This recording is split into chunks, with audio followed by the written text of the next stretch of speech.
Hi, welcome to another show of Meet the Author. Today, myself, Jason Alster, I'm going to talk about my own books and videos that I published and things that I do as an author. First of all, it is Friday the 13th, June, Friday the 13th, 2014, just for the record. But today, it's been a lucky day for me because I just came out after working a year with a new video just today, day-to-day memory enhancement techniques for adults and senior citizens. So I just put out this video on how a regular person who's aging can improve their memory. And this is a result of myself giving memory workshops at senior homes, assisted living, social centers, and also working with students who have attention deficit disorder and some memory issues. So this is help for remembering names, faces, birthdays, numbers, passcodes, lists, recipes, and even where you parked your car. And this video just came out today, and it's on CreateSpace as a video that you can get. But also, it's going to be a video that you can download from Amazon.com. And there I have other videos we're going to talk about today that you can download from Amazon.com. So this is a real fun video to help if you have a grandmother, grandfather, you want to help them out so remember where they put their keys. This is the one to get. Now, that all started when I was working as a biofeedback therapist, and I got involved with working with students who have attention deficit hyperactivity disorder, and I was dealing with natural techniques to help students. And Being Control is a book I put out of all these natural techniques. We'll just skim through the pages very quickly. And it was made to be in a format that you get the concept just by looking at the page. And I combined seated yoga techniques with accelerated learning techniques to help students achieve higher grades. Being Control can help children improve themselves by using their full potential. The book describes proven techniques in a visual and active way that also allows the parent or instructor to participate. The techniques are natural, integrative, and holistic and comply with recent theories and educational research. The child will learn simple but effective techniques for relaxation, focusing, and concentration in addition to techniques for how to succeed in school. Being Control will improve your child's confidence in his own abilities. The book is based on years of research with accelerated learning, biofeedback, and yoga relaxation techniques. Well, I want to add that after a while, I turned this book, which came out in the year 2000 and was very successful, actually was a #2 book on Amazon.com when it came out for learning strategies. And I turned this into a video where I made live the techniques in the book. And I called that video, which also can be downloaded on Amazon.com, it's named Being Control, Natural Solutions for ADHD, Dyslexia, and Test Anxiety.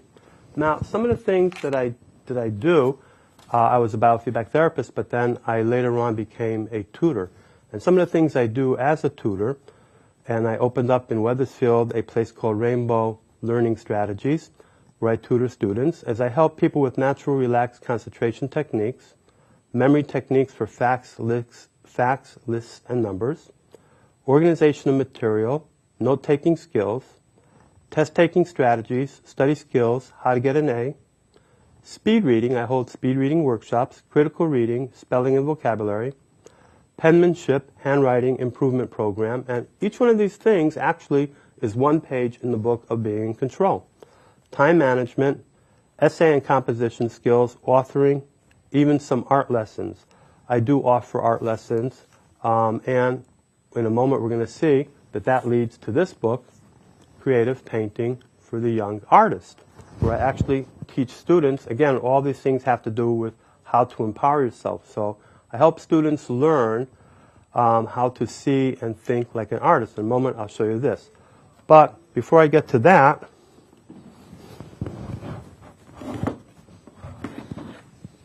I lived in Israel, and I brought a book about my life in Israel. We're going to show that in a moment, too. But my techniques had made front page in Israel, where I'm holding up a liquid timer, which I show in the book, helps students with ADHD learn to relax and concentrate, and all the things are explained in the book.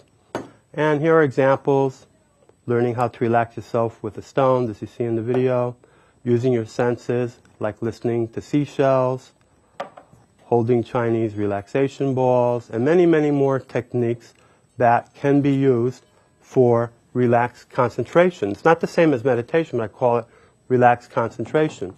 Now, what's important, because myself as a biofeedback therapist and somebody involved with medical research and psychophysiological parameters and testing, I was able to test these parameters while I was using and see that physiologically they worked. Maybe everybody's a little bit different, but you do see reductions in muscle, stabilization of galvanic skin response, increase of peripheral temperature, and even stability in the brain wave, the EEG.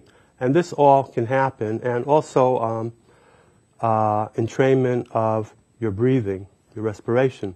And all this can happen when you learn relaxation, and you can even measure that. Now, for the book, Creative Painting for the Young Artist, let me quickly run through these pages, but what it says here is that born in Hartford, Connecticut, and living in Zichron Yaakov, Israel, Jason Alster has been painting since the age of 24. Before that, he didn't believe he could draw or paint.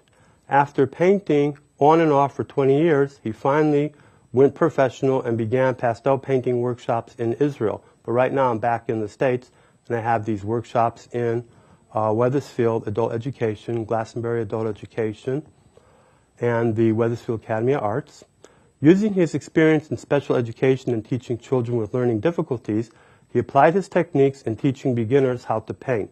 His first book, Being in Control, Natural Techniques for Increasing Your Potential and Creativity for Success in School, set the stage for this book and expands on the notion of self-actualization and being creative. So let me, first of all, that picture, everybody loves it, and I brought the actual painting that I myself painted, a pastel of that bird. Everyone just loves that painting.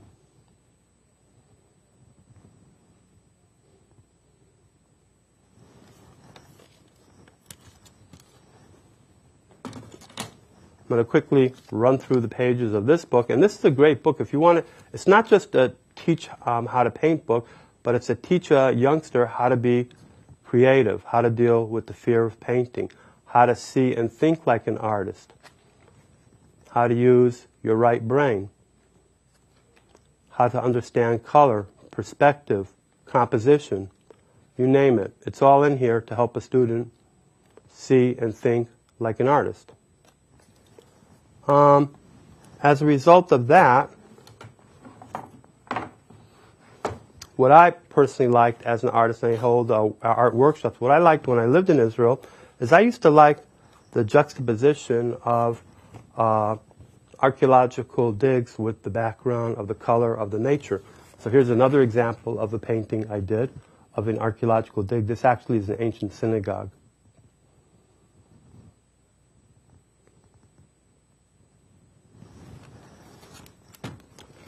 And sure enough, I also developed certain art techniques.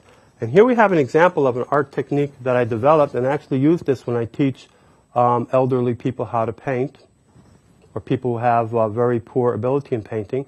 What I do is I take art paper, like watercolor paper, and I take a picture that I want to paint. And here, for example, this actually has a picture underneath of a ruins in Israel. It's called Advat.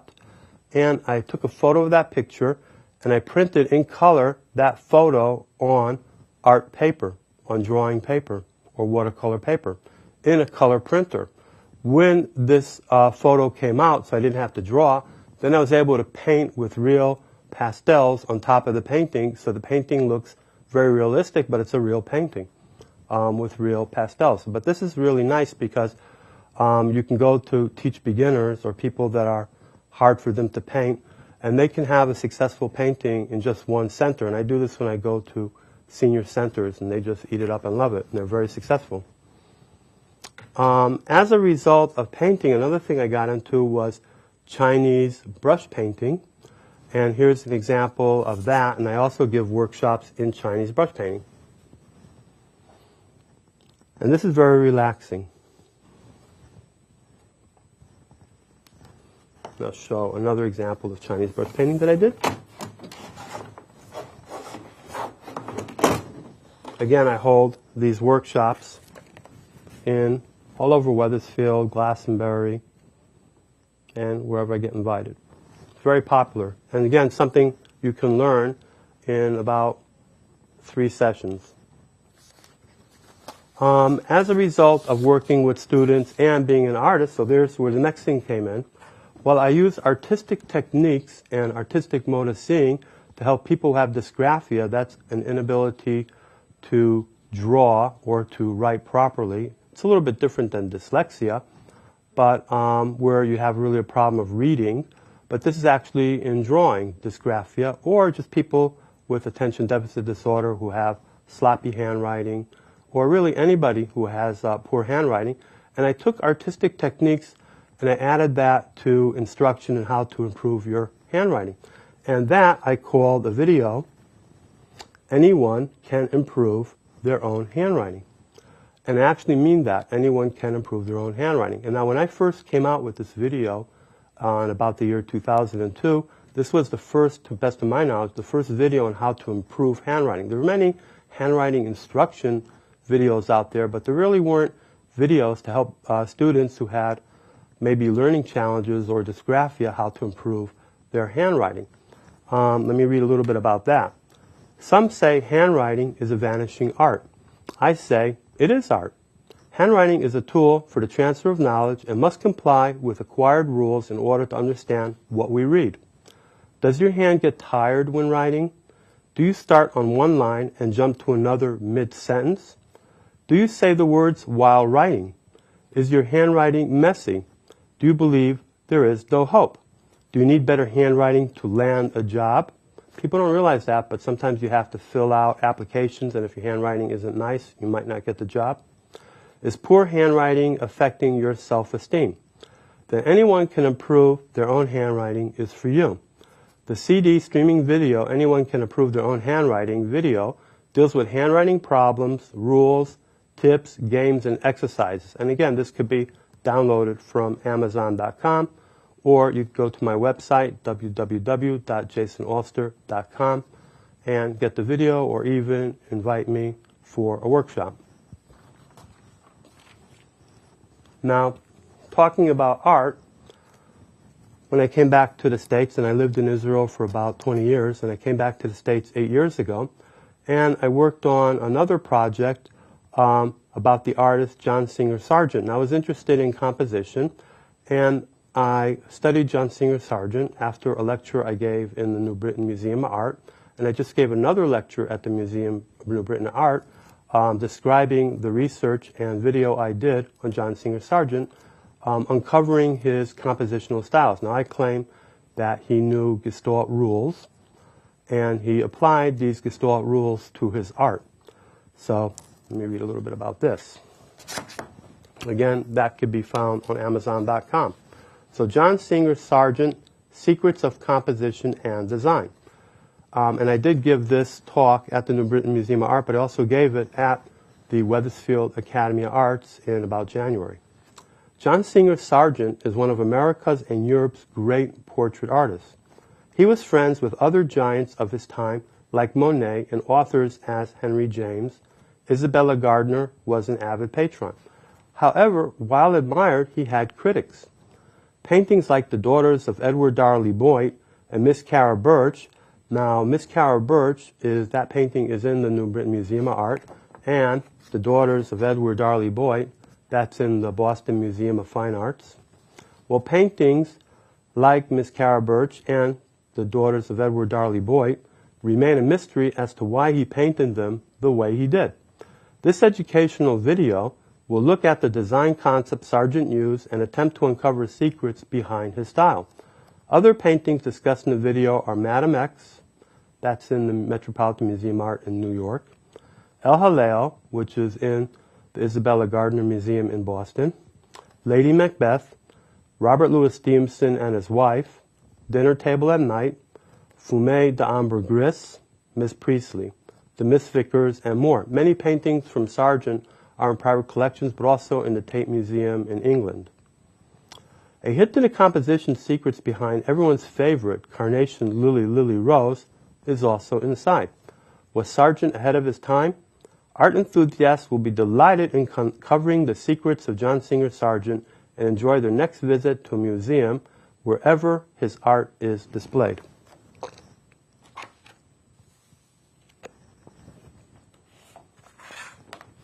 Now, as I mentioned, I did live in Israel for a couple years, and when I was there, I was watching the movie Under the Tuscan Sun, and I thought maybe, and that's about an American girl of maybe Italian origin, and she went to Italy to live, and she wrote a book Under the Tuscan Sun about her experience acclimating to life in Italy. And when I was watching this movie in a theater in Israel, I thought maybe when I get back to the States, I'll write this book Under the Israel Sun. But I ended up doing that, but I called it Leaving Home, Going Home, Returning Home, Hebrew-American Sojourn in the Land of Israel. So I'm going to read a little bit from this book. Let me show you what it looks like. This book I wrote a couple years after I came back to the States in the year 2009, 2010. Prologue. While sitting in a movie theater in Israel, it came to me like a spark, a bout of creativity, a decision to take action. Doesn't always hit you like a bolt of lightning, but can be more subtle. In my case, the idea gelled while I was watching the movie Under the Tuscan Sun. The movie initially caught my attention because a neighbor of mine took his wife to Tuscany, Italy for a wedding anniversary and enjoyed it there. I was wondering if I should vacation there too. In the movie, an American woman named Frances decides to purchase a home in the Tuscan countryside and begin her life anew. Keeping a positive attitude, she was determined to acclimate with the locals, overcome the hurdles associated with moving, find the fulfillment she was seeking, and even meet the man of her dreams. During the movie, I realized that I had similar experiences while moving and living in a Mediterranean country. I too started anew, acclimated with the locals, and had many funny and enlightening encounters with the characters I met. I became conscious that I am now really a part of this corner of the world. Couldn't I write a book about it? Well, I did. So let me read a chapter.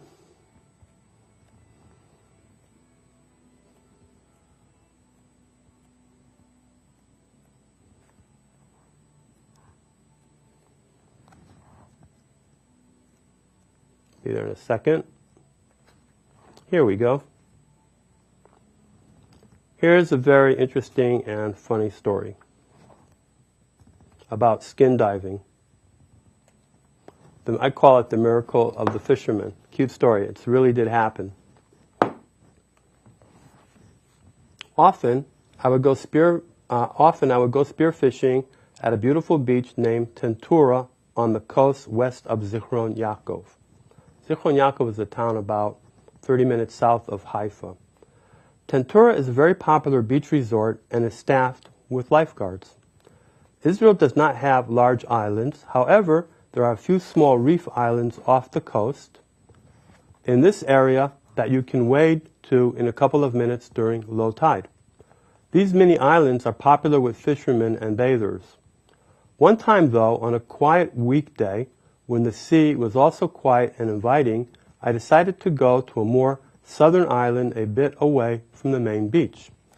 I had heard that there were larger fish like grouper hanging around the rocks there. I did not venture out there in the past because the channel between the beach and the island was frequented by fishing boats and did not want to be in their way. On this day, the fishing boat traffic was quiet as most fishermen went out early that morning before the hot sun rose. I decided to walk across the channel as it was low tide. Hoisting my gear above my head, I brought my spear gun, water bottle, towel, and flippers. The water reached up to my chest. I am wading, I am absorbing the beautiful view, and thinking about the nice sized fish I am going to catch and how I am going to cook them. When on shore, you can notice a darker groove midway in the channel where the boats usually travel to the open sea. sand kicked up by the boat bottoms. Reaching that groove in about 2 minutes wade, and before I knew what was happening, the water was over my head. My feet were no longer planted on the sand, and I was being swept out to sea by a strong current. I knew I was in real danger, but was too dumbfounded to be scared. No one was there to see me or save me. None of the fishermen, bathers, or lifeguards were around at this secluded point. I was alone. I could not fight the exceptionally strong currents without tiring. Suddenly, I had a flash of the news that each year unwitting bathers and tourists drown at Israeli beaches due to unsuspecting strong currents and undertows. I now remembered the warnings, go swimming with a buddy. Thinking that if I was taken to sea, it would be a long and scary swim to shore, I might manage swimming on my back. I also thought that only happens in movies. There was little time now. I had to decide what I was going to do, and fast. Remembering a movie I just saw where a cat burglar shoots a strung arrow to the next rooftop and pulls himself to the other building, I shot my spear into the sand bank along the channel. It reached, and I was able to pull myself out of the current by the attached rope. Proof miracles can and do happen in the land of the Bible. True story. And we'll finish the show with another chapter from the very beginning about an archaeological dig I did in Israel.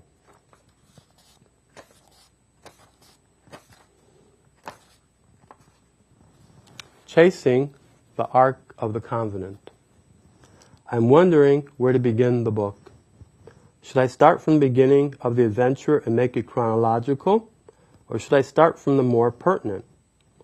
While having my daily look at the news from my other home, Israel, a country frequently compared to the state of New Jersey because of her shape and size, an article stood out. With all those horrible news stories, beautiful little Israel had come to symbolize a place of strife and intifada instead of a land of milk and honey. This time, what I read wasn't about politics and conflict. The news I found was of an archaeologist named Tudor Partif, a British professor of modern Jewish studies. A real-life Indiana Jones, Partif is chasing after the biblical Ark of the Covenant, in Africa. Whatever happened to the Ark after the Romans captured it in 70 AD is one of the world's greatest unsolved mysteries. In the article, Partif claims to have found a remnant of the Ark in a museum in Harare, Zimbabwe, hiding in plain sight on a dusty shelf. Partif feels the Ark was simpler than what we were led to imagine. He argues that Moses and his people were just recently freed slaves and could not have had the ability to mold an Ark like the ones recreated in the book of the Bible. Instead, the Ark was more humble, small like a drum, and made of wood, possibly once covered in gold.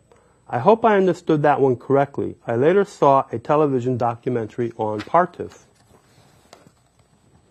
Partif's story sparked a light bulb in my head, for I had some questions of my own about the Exodus story. If the Israelites built the cities in Egypt and were thus witnesses to Egyptian art, myself being an artist, why did they not copy Egyptian art in the land of Israel, or even build pyramids of their own? All in all, Partif's story is what finally got me inspired enough to put pen to hand. After all, some people who made Aliyah to Israel, that is, they moved to Israel, joined archaeological digs in search of lost treasure and biblical facts on the ground, or just in search of roots. I had that spirit too, to uncover my roots in the Holy Land and make an adventure of it. Within my first months in Israel, I volunteered to join an archaeological dig on the Gamla mountain atop the Golan Heights. Gamla, which is camel in Hebrew, resembles the humps on a camel's back. The Gamla overlooks the Sea of Galilee, has its own waterfall, and is surrounded by two rivers, the Nachal Gamla and Nachal Dalyot. On Gamla, there is a walled Jewish city with a synagogue etched sideways on a high rocky mountain cliff. Josephus Flavius was the Jewish commander of Galilee in 66 AD, fortified Gamla as his main stronghold on the Golan Heights. The Israelites of Gamla revolted against Rome in 67 AD as part of the Jewish wars against Rome. For that, Gamla was set to siege and destroyed by the Roman legion emperor, General Vespasian, who later became a Roman emperor. At Gamla, reminders of the revolt and destruction were all around. I saw stone cannonballs, ballista, and bronze and copper Roman arrowheads, a rare find in the Middle East and indicating that a ferocious battle took place. There was a towel with a breach in it and a large spearhead sticking out of the base. On my trip, I also uncovered Jewish coins, clay lanterns, and Roman glass. Reminiscent of the history of Masada, legend tells that the Jews from Gamla committed suicide rather than be captured by the dreaded Romans. According to this tale, the Jews from Gamla jumped off the cliff into a ravine, yet one of the great Israeli archaeological mysteries is that no human bones have ever been found at the bottom of the cliff anywhere on Gamla. It is thought that wild boars dragged them away for a meal, but no one knows for sure. Shmaryahu Gutman, a famous Israeli archaeologist who was one of the first people to discover Gamla after the Six-Day War, was himself there on the dig I had joined. He looked like Ben-Gurion and was from that generation too, the same hairdo. He told me and the rest of the volunteers on the dig that day that any coins found buried on Gamla are historically valuable. Since no other city is known to have been built atop Gamla, and since no bones have been found in the area, the coins are the best clues to find to prove and date the legend of Gamla. I brought my first Israeli girlfriend with me to Gamla to join me for the week at the dig. I met her at an Aliyah absorption center where I was staying at in Herzliya by the coast. She made Aliyah from the south of France and, like me, made Aliyah on her own while her parents were still living in France. One of her parents was French and the other Tunisian. At the time I met her, Bridget was serving in the Israel Army, and going to dig with me would be her vacation. She spoke English with a British accent and sounded a lot like Kylie Minogue. Bridget smoked European cigarettes, looking like one out of a foreign film. Her hair was long, wavy, and light golden brown, what the Israelis call gingy. But most of all, she was French and knew more about the affairs of men and women than me. I enjoyed meeting a European woman. The word was that European women were not in a gender war with men like American girls and were supposed to be better at supporting relaxed relationships. That part was debatable. At Gamla, we dug early in the morning before the hot sun came out. I found Roman glass, pottery, a few encrusted coins, and half a signet ring. The coins are probably now sitting in a museum somewhere. Every now and then, an Israeli Cobra helicopter would patrol the narrow and steep ravine below us for terrorist infiltrations from Syria or Lebanon. They flew so close that if I threw a stone, I could have hit the top of the rotor blades. In the afternoon, after digging, we hiked down to the stream Nachal Daya and dunked ourselves in the cool water. There were fish in there that looked like trout, but when I threw a piece of bread on the water, they grouped and devoured it like piranhas. I promised myself to return there with a fishing pole. When we returned to the camp, we sat for dinner on picnic tables under tents provided by the dig organizers. There was that cowboy atmosphere. The food came by jeep from a local kibbutz a few miles away. It was hot dogs, baked beans, bread, and famous Israeli chocolate spread with plenty of apples and oranges. The Israeli hot dogs were skinnier but spicier than the American version. One of the kibbutz members who supplied us walked barefoot all the way from the kibbutz. Wearing only khaki shorts, he was tall, blond, toned, with striking good looks, undeniably a natural poster child for a kibbutz advertisement. One of the young girls on the dig, a tourist, tried to start a conversation with him and asked him if his feet hurt. He said he had strong soles and had been walking barefoot since he was a child. This reminded me of barefoot Greek marathon runners. I let them be. There was so much food brought in the boxes that they must have been expecting an army of volunteers. Alternatively, the Antiques Authority had to buy a minimum amount from the kibbutz to get supplied. That night, the leftover food was thrown down the same cliff the early defenders jumped off. Suddenly, pairs of small, bright red lights shined out from the dark from the distance. It was the eyes of wild boars making their appearance for the feast. It was the eyes of wild boars making their appearance for the feast. Could the theory of the wild boars stealing the ancient skeletons be true? Were the early settlers really carried away by the ancestors of those wild boars? It remains an open mystery. On my last day of the dig, after lunch, I bit into an apple and left it on the table, enjoying the beautiful scenery. The workday was already over. There was no afternoon digging because of the heat. Quietly, a green chameleon crawls up onto the wood table. Its eyes, each one a cone shape, are looking in different directions. One eye looking at me and the other eye at my apple. Is the chameleon going to eat my apple? A fly then lands on the apple, oblivious to the chameleon, which now had the color of the table, gray. Zoop! A long and fast sticky tongue darts out from the chameleon's mouth. The fly is lunch. Soon another unsuspecting fly lands on the lonely apple and disappears without leaving any evidence at the crime scene. Zoop! The chameleon, whose tongue hits its prey in about 30 thousandths of a second, made a meal of at least 5 or 6 flies. I picked up the chameleon and hung to my finger with its curled tail. I never saw a chameleon in action before. Actually, I never even saw a chameleon, and now we were friends. There I was, young in Israel, with a lady friend on an archaeology dig, enjoying sunshine, beautiful scenery, good food, exotic animals, and adventure. All this in one package. I could hardly ask for more. Till that moment, it was the best day of my life. Well, this concludes another episode of Meet the Author, and I hope you enjoy the things that I have offered and I have brought to the public. My pleasure.